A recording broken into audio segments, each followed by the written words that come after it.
Happy Tuesday! Today we're going to talk about agents versus managers and what the difference really is.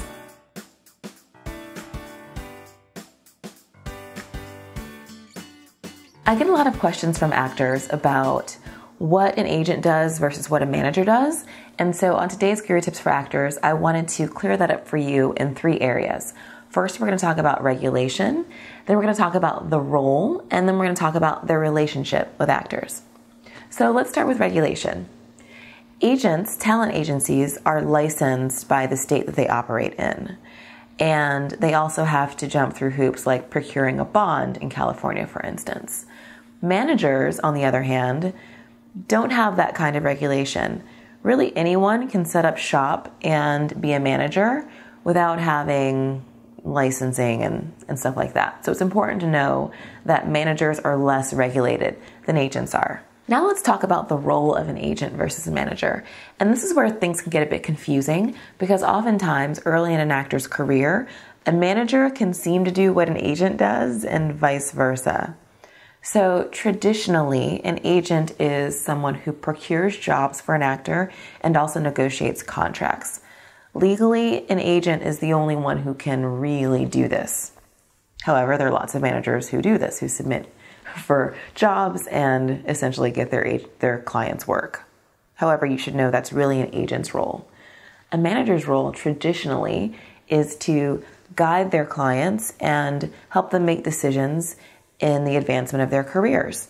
So a manager might be someone that you go to for more personalized one-on-one advice.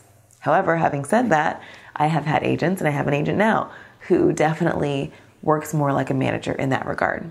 So keep in mind that these are rules of thumb, but they don't necessarily apply to every agent or manager that you'll work with. And last but not least, let's talk about the relationship that an actor typically has with an agent or a manager. The first thing to be aware of is that sometimes managers are willing to take on more developmental clients. Because they do tend to have a more long-term relationship, they're oftentimes more willing to invest time before they have proof that you are able to be sold, before you have credits on your resume. So that's one thing to be aware of. Managers also have a smaller client list typically. Because there is this more personal relationship going on, they can do this with fewer actors at a time. I once attended a panel discussion with a manager who had been an agent, and he was saying that he switched from being an agent to a manager because he was tired of his clients doing well and booking bigger jobs and then moving up to a bigger agent. So that's something to be aware of. A lot of agents serve you for a specific period of time in your careers, and then when you make tier jumps or start to book bigger jobs, you can tend to up-level your agent. Whereas a manager may be someone that you work with through the duration of your career. So I hope this helps you and provides you with some guidance on what to expect when you are considering a relationship with an agent or a manager. And remember, these are all rules of thumb. There are lots of blurred lines in these distinctions, so keep that in mind as well. If you love this content, share it with your friends, and I will see you next week for another episode of Career Tips for Actors. Bye.